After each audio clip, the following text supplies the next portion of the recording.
مٹھا بولے اچھی بولو سبحان اللہ. پوری بخاری شریف میں نہ کو پڑھی ہے 2009 دے اندر. پوری بخاری شریف پڑھی ہے نہ کو میں. الحمدللہ ایسے استاد نے کہ بس کمال ہی کمال ہے. اچھی کہہ دیو سبحان اللہ. جنہ دے ہاتھ تھلے نے وہ بھی ذرا کڑ کے باہر رکھو سبحان اللہ. ذرا کڑ کے باہر رکھو سبحان اللہ. بس ایک بات عرض کر کے میں استادوں کے سامنے مائک پیش کرتا ہوں. جب ہم بخاری شریف پڑھنے لگے تھے تو مجھے بات بڑی اچھی طرح یاد ہے. استاد جی جب بخاری شریف پڑھاتے تھے تو میں ان کے سامنے بیٹھ کے بخاری شریف کی عبارت پڑھا کرتا تھا. راز کی بات ہے لیکن کھول دیتا ہوں. کوئی بات نہیں، فیض اتنا ہے جو ختم ہونے پہ نہیں آتا. استاد جی فرمایا کرتے تھے بخاری شریف کو وہ پڑھا سکتا ہے جس کو مصطفیٰ کی زیارت نصیب ہوئی ہو. انجنی دروچی بولو سبحان اللہ. نعرہ تکبیر.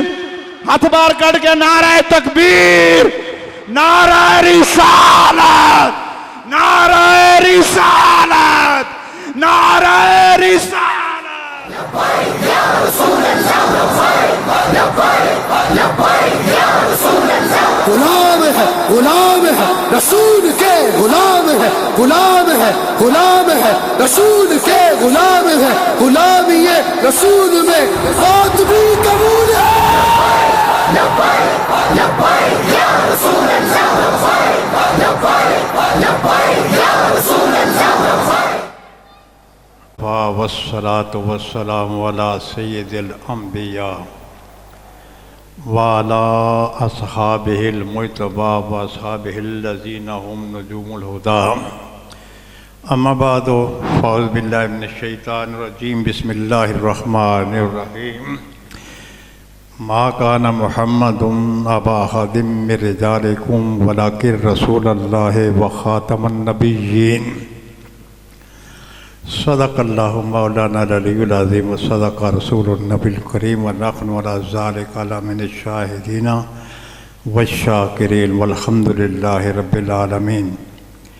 ان اللہ وملائکتہ یصلون علی النبی یا ایہا الذین آمنوا صلوا علیہ وسلموا تسلیما. بآواز بلند درود پاک. الصلاۃ والسلام.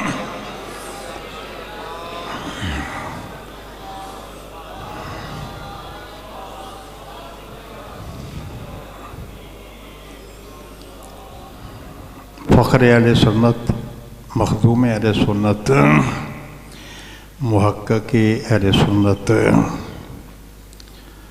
تو حضرت علامہ مولانا محمد انوار حنفی صاحب، دیگر علماء کرام اور معزز سامعین، الحمدللہ ہم سنی ہیں. اور ہمارا اعزاز یہ ہے اگر ہمیں کوئی خوشی ہو تو پھر بھی ذکر مصطفیٰ، اور اگر ہمیں کوئی غمی ہو تو پھر بھی ذکر مصطفیٰ. تو اس قسم کی جو پاکیزہ محفلیں ہوتی ہیں، میں اس قسم کی پاکیزہ محفلوں میں کوئی تقریر کرنے کے لیے نہیں آتا. تقریر ایک فن ہے، یہ مقررین اچھے طریقے سے تقریر کر سکتے ہیں. میں ان مقدس محفلوں میں اس لیے شریک ہوتا ہوں تاکہ اس مقدس محفل کے جتنے بھی شرکاء ہیں وہ قیامت کے دن اس بات کے گواہ بن جائیں کہ میں سیاکار گناہ گار بھی اسی محفل کے شرکاء میں سے ایک ہوں، تاکہ آپ کی گواہی میری نجات کا ذریعہ بن جائے. تو پھر ہم چونکہ سنی ہیں، اور سنیوں کا کیا ہوتا ہے کہ ہوتا رہے تذکرہ تیرے کیل وکال کا، اور ہوتا رہے چرچا تیرے حسن و جمال کا. جی، ہوتا رہے تذکرہ تیرے کیل وکال کا، ہوتا رہے چرچا تیرے حسن و جمال کا. بس جب میں بخاری شریف پڑھاتا ہوں تو تو میں ساتھیوں کو بتاتا ہوں کہ آپ نے تو اغراض بخاری سنی ہوں گی، لیکن ایک میری طرف سے بھی ایک غرض آپ نے یہ یاد رکھنی ہے جو ہم نے صحابہ کرام کی زندگیوں سے لی ہے کہ ہوتا رہے تذکرہ تیرے کیل و کال کا، ہوتا رہے چرچا تیرے حسن و جمال کا۔ تو میں نے تو اصل میں تقریر علماء کرام کا کام ہے، بس ان سے اصلاح کی خاطر میں نے قرآن پاک کی ایک آیہ مبارکہ کا کچھ تھوڑا سا حصہ آپ کے سامنے تلاوت کیا ہے۔ ایک حصہ تھا، پوری آیہ مبارکہ میں نے آپ کے سامنے نہیں پڑھی۔ یہ جو عقیدہ ختم نبوت ہے یہ اصول دین میں سے ہے۔ جیسے اللہ تعالیٰ کو وحدہ لا شریک نہ مانا جائے انسان مومن نہیں ہو سکتا، جیسے تمام انبیاء کرام کی نبوتوں آقا نامدار صلی اللہ تعالیٰ علیہ وسلم کی رسالت کو نہ مانا جائے انسان مومن نہیں ہو سکتا۔ اور اسی طریقے سے اگر آپ کے سب سے آخری نبی ہونے کا عقیدہ نہ رکھا جائے تو اس سے بھی انسان مسلمان، اس کی وجہ سے بھی انسان مسلمان نہیں ہو سکتا۔ یہ جو ہمارا عقیدہ ہے قرآن پاک کی درجنوں آیات سے یہ ثابت ہے، اور اسی طریقے سے یہ درجنوں احادیث سے بھی ثابت ہے۔ امام اہل سنت نے اس سلسلے میں 120 احادیث کا ذخیرہ جمع فرمایا ہے، اور اسی طریقے سے وہ جو احادیث ہیں تو وہ احادیث کچھ متواترہ ہے، کچھ جو احادیث ہیں وہ مشہورہ ہے، کچھ احادیث جو ہیں تو وہ احادیث احاد ہیں۔ اور پھر اس سلسلے میں سب سے پہلا جو مارکہ ہوا ہے وہ سیدنا صدیق اکبر رضی اللہ تعالیٰ عنہ کی دور خلافت میں مسلمہ کذاب کو واصل جہنم کرتے ہوئے ہوا ہے۔ اور اس مارکے میں اتنے لوگ شہید ہوئے ہیں کہ اس سے پہلے جتنے بھی غزوات ہوئے ہیں ان سب غزوات کے میں شہید ہونے والے تمام شہداء کو اگر ملایا جائے تو پھر یہ مسلمہ کذاب والے مارکے میں ان سے بھی زیادہ مسلمانوں نے اپنی قربانیاں پیش کی ہیں۔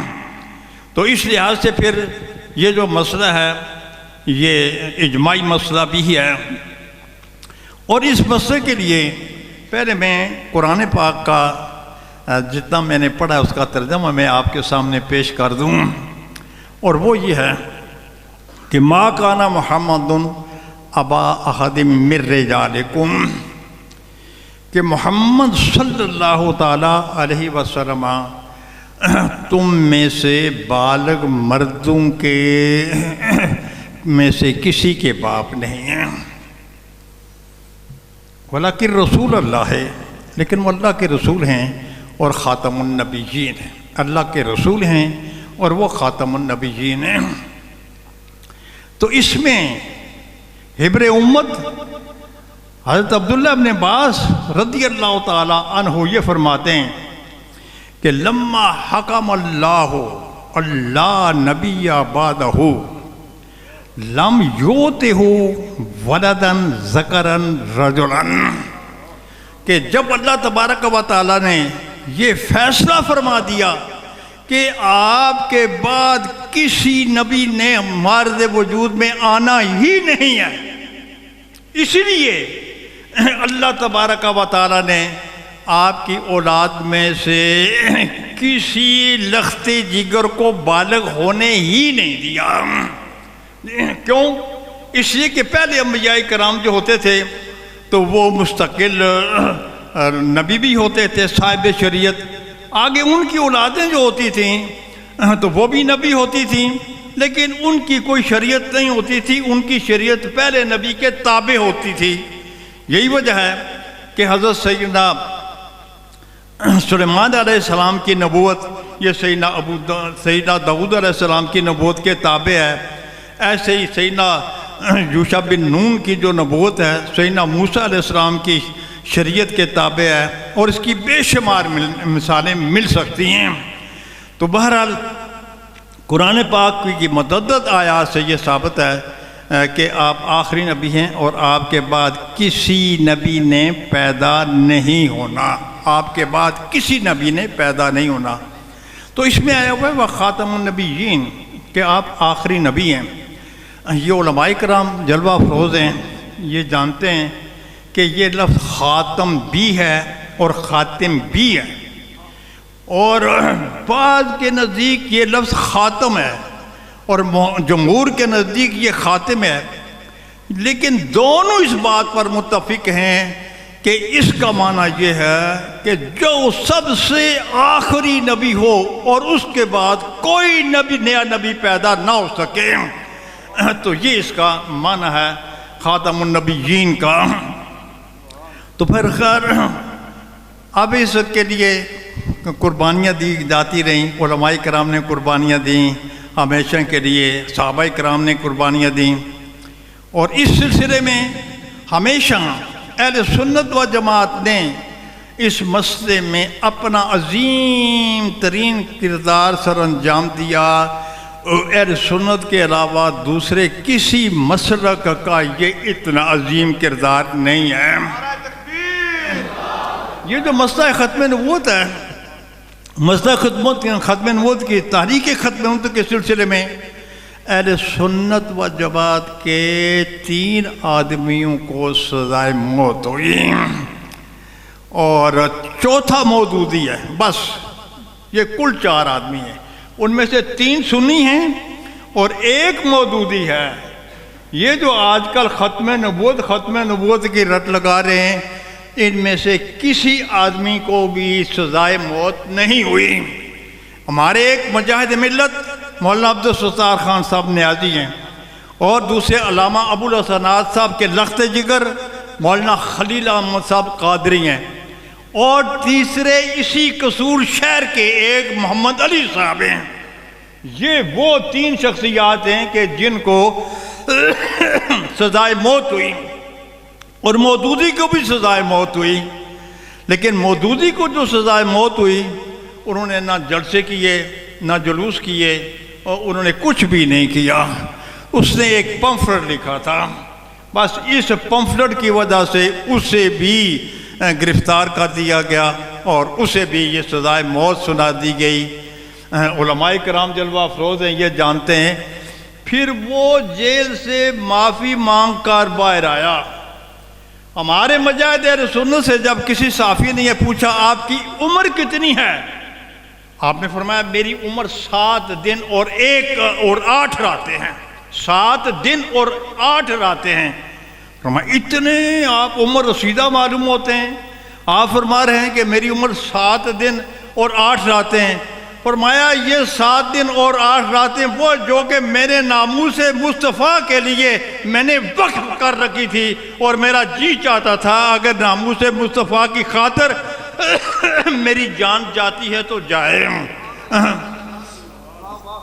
تو خیر بہرحال، اور پھر یہ جو ختم نبوت کی تاریخ، ایک تو سیدنا صدیق اکبر رضی اللہ تعالیٰ کے دور خلافت میں یہ تاریخ چلی، اور دوسری جو تاریخ ہے وہ سن 1953 میں ختم نبوت کی تاریخ چلی۔ اس میں تمام مکاتب فکر کے علماء کرام تھے، عوام بھی تھے، وکلاء بھی تھے، طلباء کی تنظیمیں بھی تھیں، بہت سے لوگ اس میں تھے، اور یہ جو تاریخ ہے تو یہ چل رہی تھی، لیکن حکومت کو ایک پرامن یہ تاریخ اچھی نہ لگی، اس لیے اس وقت کا پنجاب کا جو وزیر اعلیٰ تھا تو اس نے کہا کہ سرعام ان پر گولی چلا دی جائے۔ چنانچہ پھر سرعام عوام پر گولی چلا دی گئی، اور پھر اس 1900 یہ جو تاریخ ہے 1953 کی، تو اس تاریخ میں 13,000 پنجاب کے نوجوانوں نے، شہدائیوں نے، علماء کرام نے، وکلاء نے اپنی جانوں کا نذرانہ پیش کیا۔ اور یہ جو پنجاب کے لوگ ہیں نا، ہر معاملے میں جب بھی ناموس رسالت کا کوئی مسئلہ آئے یہ اپنی جانیں فدا کرنے کے لیے تیار ہو جاتے ہیں۔ تو پنجاب کے لوگ تو آپ نے دیکھا جیسے اس وقت بھی 13,000، اور اس کے بعد پھر جو دھرنا ہوا پنڈی میں، اس میں بھی ہمارے اہل سنت و جماعت، اور پھر اس کے بعد جو ہماری ریلی نکالی گئی اس میں بھی اہل سنت و جماعت اور پنجاب کے لوگ جو وہ سر فہرست تھے۔ تو خیر اس وقت پھر ماشاء اللہ لگا دیا گیا، اور ماشاء اللہ کی صورت میں پھر وہاں گرفتاریاں شروع ہو گئیں، اور ان گرفتاریوں میں پھر جو لوگ گرفتار ہوتے گئے تو قانون یہ بنا کہ ان سب کو سزائے موت دی جائے، لیکن بیرونی دباؤ کی وجہ سے یہ قانون اس وقت کی حکومت کو منسوخ کرنا پڑا اور سزائے موت کو عمر قید میں تبدیل کرنا پڑا کہ ان کو سزائے موت دی جائے۔ اور اسی طریقے سے تو یہ جو ہم تحریک لبیک کے پلیٹ فارم سے ہم نے جو کچھ کیا، اب بھی میرے مدرسے میں طالب علم موجود ہیں کہ جو 3 ماہ جیل میں رہ کر آئے، لیکن جب یہ دھرنا شروع کیا، جب تاریخ شروع کی، ریلی ہماری نکلی، مدرسے والوں سے من سماجت کر کے، اپنے ماں باپ سے من سماجت کر کے انہوں نے کہا کہ اللہ کے لیے ہماری جانیں جاتی ہیں تو جائیں، لیکن ہم اس ریلی میں شریک ہوں گے، ہم اس دھرنے میں شریک ہوں گے۔ تو باتیں تو کرنے کی بہت سی ہیں، بہت سی باتیں کرنے کی ہیں، لیکن میں یہاں یہ بات خاص طور پر میں یہ عرض کرنا چاہتا ہوں۔ ایک تو یہ کہ میں آپ سے علماء کرام یہ جلوہ افروز ہیں، ان سے میں ایک بات پوچھنا چاہتا ہوں۔ ایک آدمی یہ کہتا ہے کہ یہ جو ختم نبوت کے جو منکر ہیں ہم ان کو مسلمان نہ کہیں، یہ کافر ہیں۔ تو یہ حضرت صاحب بتا سکتے ہیں کہ ایسا کہنے والا آدمی کون ہے، مسلمان ہے یا کافر ہے؟ حضرت جی ہاں منکر ہے، کافر ہے۔ اچھا، جو آدمی یہ کہتا ہے کہ جو منکر ختم نبوت ہے اگر ان کو ہم مسلمان نہ کہیں، کیا ہم ان کو کافر کہیں؟ یہ کہتا ہے۔ اب جو آدمی یہ کہے یہ کافر ہے۔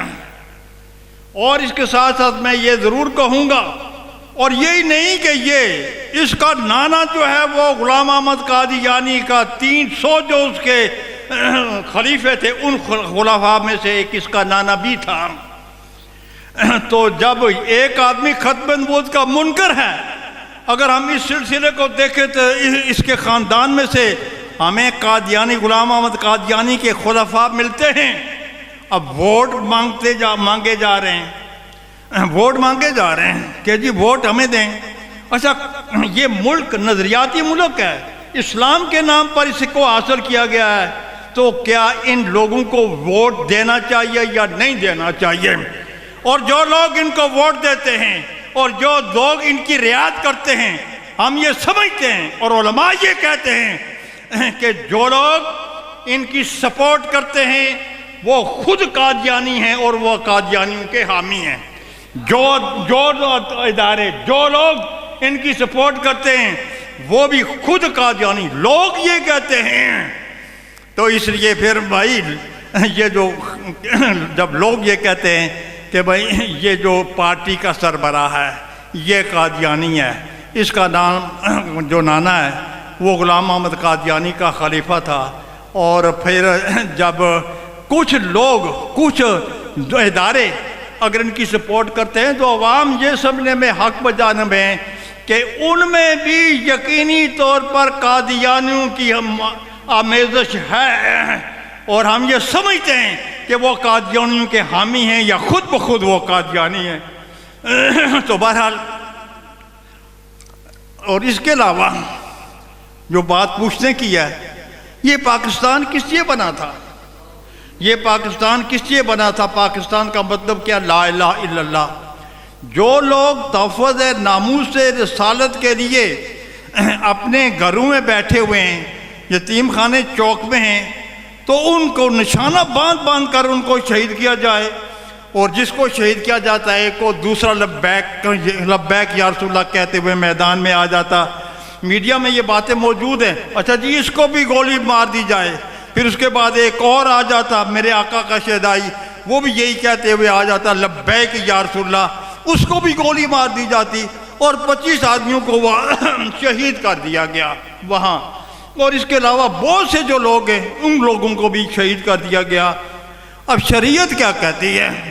تو قرآن پاک کا ارشاد یہ ہے کہ من یقتل مومنا متعمدا فجزاؤہ جہنم خالدین فیہا ابدا غضب اللہ علیہ ولعنہ وعد لہ عذابا عظیما، کہ جو آدمی کسی کو ناحق قتل کرے، کسی مومن کو ناحق قتل کرے تو اس کا ٹھکانہ جہنم ہے، اللہ اس پر غضبناک ہے اور اس پر اللہ کی لعنت ہے، اور ان کے لیے سخت ترین عذاب تیار کر دیا گیا ہے۔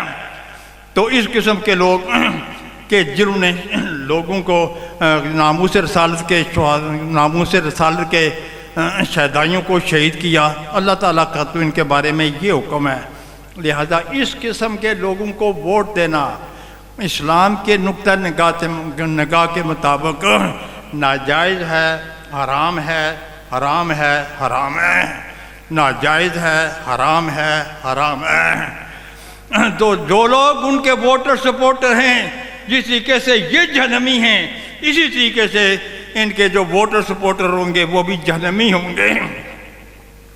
سوال یہ ہے کہ اچھا جی یہ جو تحریک لبیک والے جو ریلیاں نکالتے رہے ہیں یہ غیر قانونی کیوں؟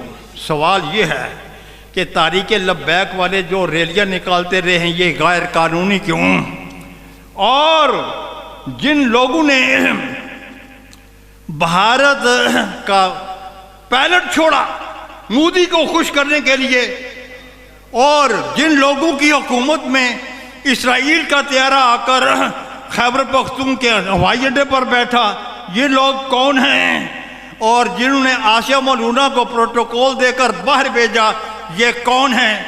یاد رکھیں یہ ناموس رسالت کے غدار ہیں۔ یاد رکھیں کہ جنہوں نے انڈیا کا وہ پائلٹ چھوڑا وہ کشمیریوں کے بھی غدار ہیں، وہ پاکستان کے بھی غدار ہیں، وہ اسلام کے بھی غدار ہیں۔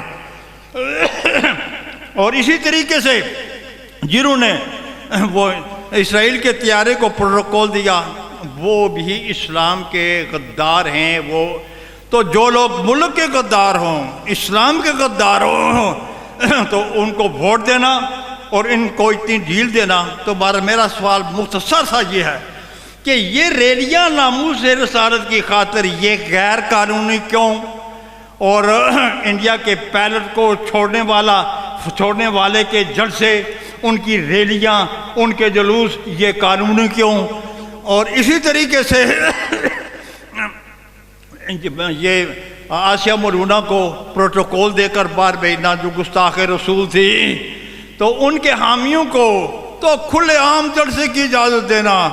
اور ہم دیکھ رہے ہیں، لوگ دیکھ رہے ہیں، لوگ جج ہوتے ہیں، لوگ یہ جانتے ہیں کہ ان کو جو بار بار جو رعایتیں دی جا رہی ہیں اس سے یہ معلوم ہوتا ہے ان کو رعایتیں دینے والے یہ جو ادارے ہیں یہ ملک کے غدار ہیں، اسلام کے غدار ہیں۔ ہاں یہ ادارے میں کہہ رہا ہوں، ادارے یہ ملک کے غدار ہیں، تو اس لیے ان کو اتنی سپورٹ ملتی ہے۔ تو بہرحال یہ جلوس، یہ جلسے یہ قانونی کیوں؟ اور یہ ہماری ریلیاں جو ناموس رسالت کے لیے نکالی جاتی ہیں تو یہ غیر قانونی کیوں؟ تو بہرحال یہ ایک سوال تھا۔ تو اس کے علاوہ میں نے پہلے عرض کیا کہ یہ جو میں نے آیہ مبارکہ پڑھی ہے اس میں ہے خاتم النبیین۔ علماء کرام یان جلوہ افروز ہیں۔ میں نے ایک جملہ پہلے بولا تھا کہ اس سلسلے میں کثرت کے ساتھ احادیث مبارکہ آئی ہوئی ہیں کہ جن میں خاتم النبیین کا معنی کیا گیا ہے۔ تو بے شمار حدیث میں یہ آتا ہے کہ انا خاتم النبیین ولا نبی بعدی، اور یہ بھی آتا ہے ان درست النبوت کہ یہ نبوت جو ہے یہ ختم ہو چکی ہے، ون قطعت اور یہ مٹ چکی ہے اور ختم ہو چکی ہے. تو بعد میرے آنے کے بعد کوئی نیا نبی نہیں آ سکتا. تو اس لیے پھر کچھ لوگ جو ہیں انہوں نے خاتم النبیین کا ایک ایسا معنی کیا جو معنی کہ نہ تو مفسرین نے کیا، نہ وہ معنی ہمیں قرآن پاک کی کسی آیت سے معلوم ہوتا ہے، اور نہ معنی وہ ہمیں احادیث مبارکہ سے معلوم ہوتا ہے. ایک من گھڑت سا معنی بعض لوگوں نے یہ کیا کہ خاتم النبیین کا معنی آخری نبی نہیں ہے، بلکہ خاتم النبیین کا معنی کہ زمانے کے لحاظ سے آخری نبی نہیں ہے، بلکہ خاتم النبیین کا معنی ہے مرتبے اور مقام کے لحاظ سے آخری نبی. علماء کرام جلوہ افروز ہیں، یہ اچھے طریقے سے بھی جانتے ہیں کہ جنہوں نے نامیر بھی پڑھی ہے تو ان کو بھی اس بات کا علم ہے کہ حضور نے فرمایا انا خاتم النبیین لا نبی بعدی. تو یہ جو بعد کا لفظ ہے یہ ظروف زمان میں سے ہے، بعد کا لفظ یہ ظروف زمان میں سے ہے، یہ نامیر میں آیا ہوا ہے. تو اس کا مطلب یہ ہے کہ میرے زمانے کے بعد کسی نبی نے نہیں آنا. تو اب اگر کوئی آدمی یہ کہتا ہے کہ نہیں جی زمانے سے کے لحاظ سے آخر ہونا، یہ کوئی اتنی فضیلت کی بات نہیں ہے، اتنی فضیلت کی بات نہیں ہے، بلکہ مطلب یہ ہے کہ آپ مرتبے کے لحاظ سے آخری ہیں. لہذا آپ سے پہلے جو نبی آئے ہیں وہ بھی آپ کی وجہ سے، آپ کے وسیلے سے آئے ہیں. آپ کے بعد بھی اگر کوئی نیا نبی پیدا ہو جائے تو وہ بھی آپ کے وسیلے سے ہی نبی بنے گا. تو خاتم النبیین کا مطلب ہے کہ مرتبے کے لحاظ سے جو آخری ہیں، زمانے کے لحاظ سے آخری نبی نہیں ہیں. تو بعض لوگوں نے اس کا یہ ترجمہ کیا، اور یہی ترجمہ کرتے ہیں قادیانی. وہ بھی یہی کہتے ہیں کہ خاتم النبیین کا معنی آخری نبی نہیں ہے، بلکہ خاتم النبیین کا معنی افضل النبیین ہے. اگر قادیانی اس آیت کا یہ معنی کریں تو وہ دائرہ اسلام سے خارج، اور اگر ان کا کوئی ترجمان اگر یہ معنی کرے تو وہ پکا مومن. تو بہرحال اس سلسلے میں ہمارے اکابر نے سن 74 میں پھر اس مسئلے میں دلچسپی لی. جیسے میں نے پہلے کہا ہے کہ بھائی یہ جو مسئلہ ہمیشہ ہمیشہ کے لیے حل ہونا چاہیے، اس مسئلے کو ہمیشہ ہمیشہ کے لیے حل کرنے کے لیے ہمارے علماء کرام یہ میدان میں آئے. پہلے بھی ہمارے علماء کرام میدان میں آتے رہے، بعد میں بھی ہمارے علماء کرام میدان میں آئے. اور پھر ان میں سے اعلیٰ رضی اللہ تعالیٰ عنہ کی ذات ببرکات ہے، اور مشکل کشائے امت حضرت میر علی شاہ صاحب رحمۃ اللہ تعالیٰ علیہ کی ذات بابرکات ہے. اور اسی طریقے سے ہمارے عظیم محقق مولانا غلام دستگیر صاحب قصوری بھی ہیں. تو مجھے یہ بات افسوس سے کہنی پڑتی ہے کہ جب ہمارے مورخ کوئی لکھتے ہیں تو وہ یہ علامہ مولانا غلام دستگیر قصوری صاحب کو وہ بڑی ثانوی حیثیت دیتے ہیں، حالانکہ انہوں نے سب سے پہلے مرزا غلام محمد قادیانی کے رد میں کتاب لکھی، عربی میں لکھی اور اردو میں بھی لکھی. اور اسی طریقے سے اعلیٰ رضی اللہ تعالیٰ نے 5 کتابیں یہ مرزا غلام محمد قادیانی کے رد میں لکھی. یہ جو مرزا غلام محمد قادیانی ہے اس نے 1901 میں نبوت کا دعویٰ کیا، اور ان کا جو رشید احمد گنگوئی ہے تو غالباً وہ 1908 میں مرتا ہے. تو وہ اپنی کتاب میں لکھتا ہے کہ اس کا مورخ، اس کا نامہ نگار اور اس کی اسوان حیات لکھنے والا کہ بھائی میں تو غلام احمد قادیانی کو مرد صالح کہتا ہوں.